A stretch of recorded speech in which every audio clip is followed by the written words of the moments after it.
Después de una cuarta etapa donde la estrategia cambió completamente la clasificación general y vimos a Thorstein Traehn vestir por primera vez el maillot amarillo, el pelotón afrontaba una jornada completamente diferente. Sobre el papel, esta era la gran oportunidad para los velocistas. Un recorrido de 158 kilómetros entre carreteras rápidas, prácticamente llanas y con un solo puerto puntuable de tercera categoría hacían pensar que todo terminaría resolviéndose en un espectacular sprint masivo. Hoy conoceremos cómo se desarrolló la primera gran batalla entre los mejores embaladores del mundo, analizaremos la actuación de Isaac del Toro y de ciclistas latinoamericanos. Un recorrido diseñado para la velocidad. La quinta etapa unía Saint-Gaudens con Pau, una ciudad histórica para el Tour de Francia y escenario de innumerables llegadas al sprint. A diferencia de la jornada anterior, donde las subidas jugaron un papel importante, hoy el perfil favorecía claramente a los especialistas en velocidad. Sin embargo, antes de continuar, quiero detenerme unos segundos para explicar algo que escucharemos constantemente durante estas 3 semanas de competencia.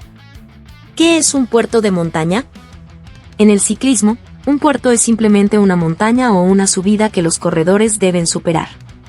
Pero no todas las subidas tienen la misma dificultad. Los organizadores del Tour las clasifican de acuerdo con su longitud y la inclinación de sus pendientes. Las más sencillas reciben la cuarta categoría. Después vienen los puertos de tercera, segunda y primera categoría, hasta llegar a la famosa categoría especial, conocida también como Horse Category, reservada para las montañas más duras de los Alpes y los Pirineos. La subida de hoy era un puerto de tercera categoría, suficiente para otorgar algunos puntos de montaña, pero muy lejos de las enormes ascensiones que muy pronto pondrán a prueba a los favoritos de la clasificación general.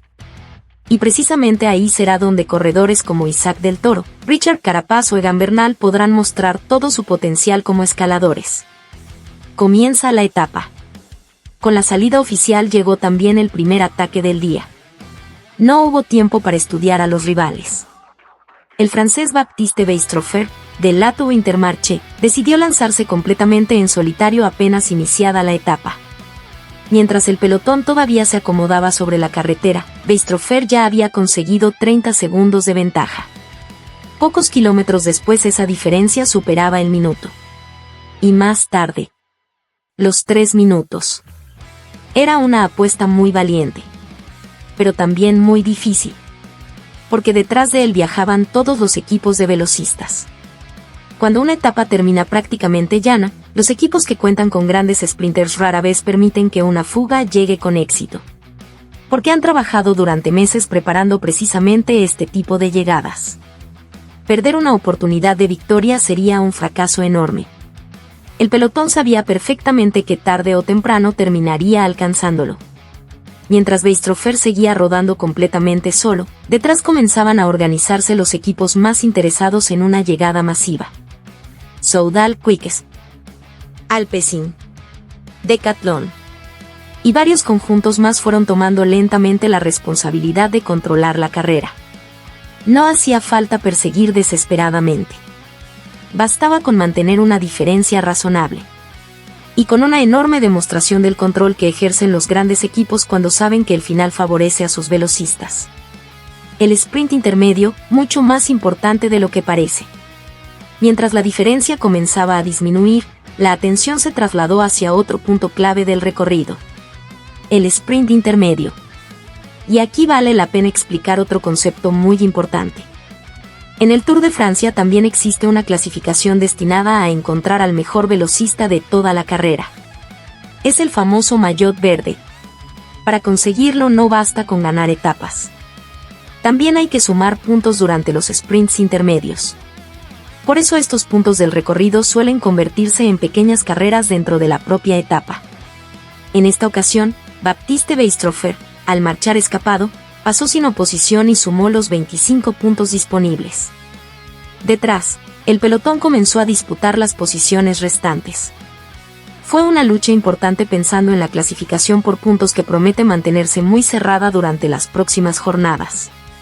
Y antes de continuar, si estás disfrutando este resumen y te gusta que expliquemos el ciclismo de una forma sencilla, regálanos un me gusta. Ese pequeño apoyo ayuda muchísimo para que más aficionados encuentren el contenido de VIXO Deportes y podamos seguir acompañándote durante todo el Tour de Francia 2026. La calma antes de la tormenta. Con poco más de 60 kilómetros por recorrer, la carrera seguía desarrollándose exactamente como lo habían imaginado los directores deportivos. Weistrofer mantenía una ventaja cercana a los 3 minutos.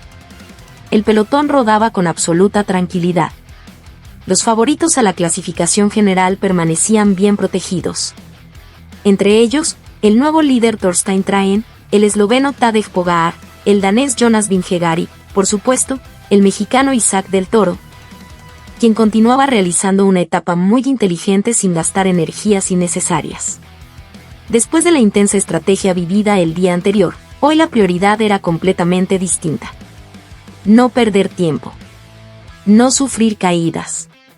Y llegar sano y salvo antes de que comenzaran las verdaderas montañas. Era una jornada donde la paciencia valía mucho más que la agresividad. Comienza la persecución definitiva. Al aproximarse el único puerto de tercera categoría, el pelotón aumentó ligeramente el ritmo. La diferencia comenzó a caer. 3 minutos. 2 minutos. 1 minuto. El sueño del francés empezaba a desvanecerse. Sin embargo, Weistrofer nunca dejó de pedalear. Cada kilómetro que resistía era una pequeña victoria personal frente a un pelotón de más de 170 corredores. Detrás, los trenes de lanzamiento ya comenzaban a tomar posiciones. Los equipos de los velocistas empezaban a aparecer en la parte delantera del grupo. Y precisamente ahí fue cuando la tensión comenzó a sentirse sobre el asfalto. Antes de llegar al desenlace, quiero invitarte nuevamente a que, si todavía no formas parte de esta comunidad, te suscribas a VIXO Deportes. Nos esperan las grandes etapas de montaña, donde veremos a Isaac del Toro, Richard Carapaz, Egan Bernal y los mejores escaladores enfrentarse en los Pirineos y los Alpes. Créeme, lo mejor del Tour todavía está por comenzar. La tensión comenzaba a sentirse en cada metro del recorrido. A falta de poco más de 30 kilómetros, el pelotón ya había reducido considerablemente la ventaja del único escapado del día. Baptiste Weistrofer seguía luchando con todo lo que tenía, pero el desenlace parecía inevitable. Los equipos de los velocistas aumentaban poco a poco la velocidad, conscientes de que cada relevo los acercaba más a una llegada masiva. Y entonces apareció el último puerto de tercera categoría. Weistrofer logró coronarlo en primer lugar y sumó 2 valiosos puntos para la clasificación de la montaña. No cambiarían el destino de la etapa, pero sí premiaban el enorme esfuerzo realizado durante más de 100 kilómetros completamente en solitario. Sin embargo, detrás de él el pelotón ya había olido la meta. La diferencia cayó por debajo del minuto. 30 segundos. 20. 10.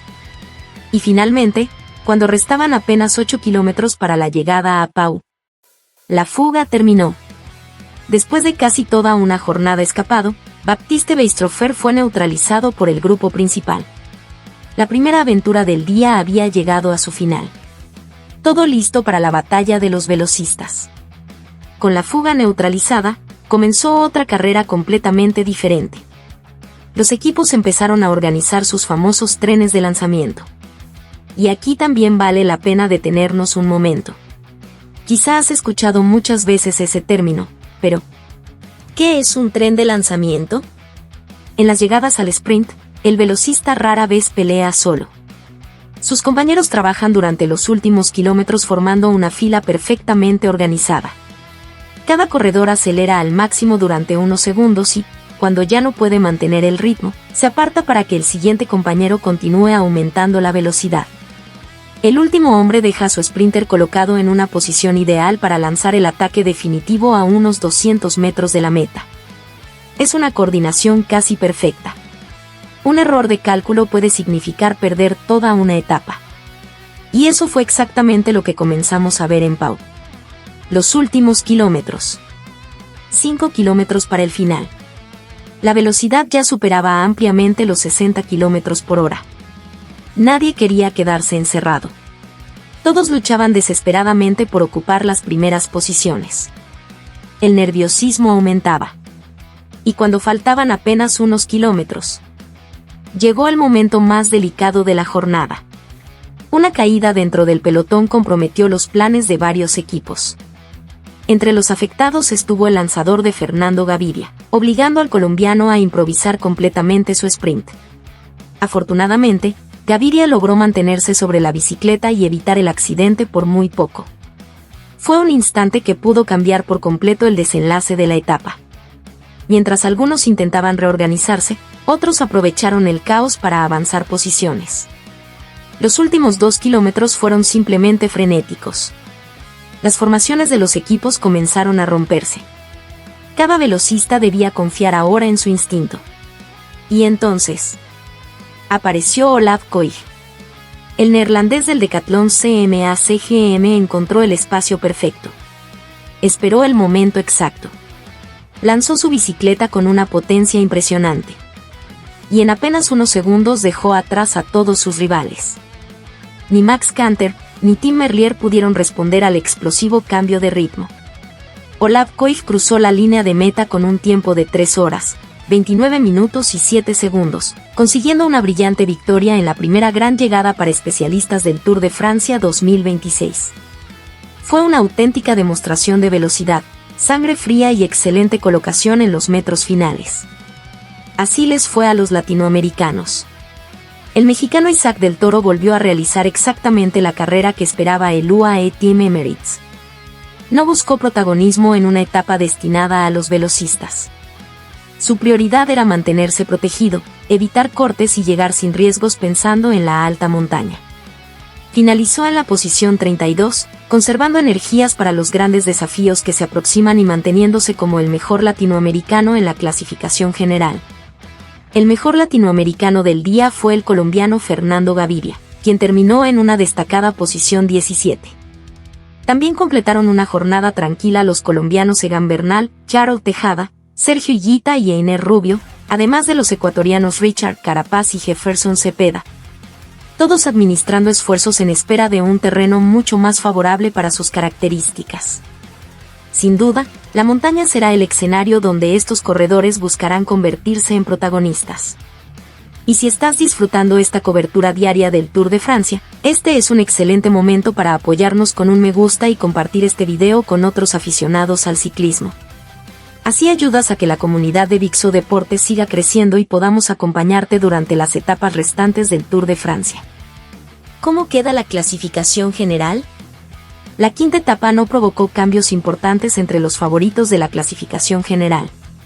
El líder continúa siendo Thorstein Traen, quien superó sin inconvenientes una jornada diseñada para los velocistas y conservó el maillot amarillo.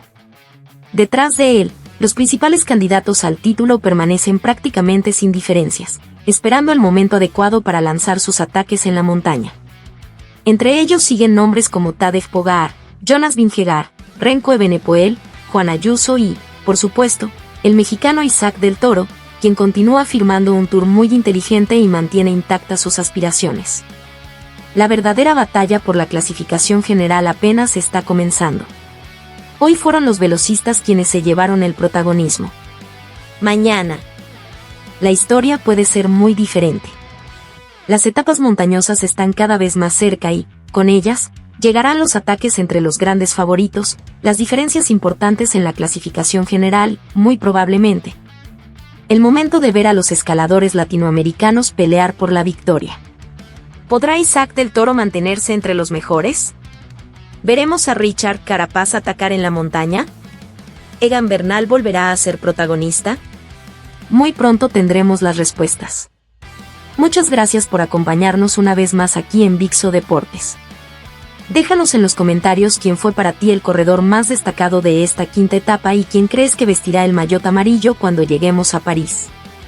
Suscríbete si todavía no lo has hecho, activa la campanita para no perderte ninguna etapa y recuerda que aquí no solo te contamos quién ganó, te explicamos por qué ganó.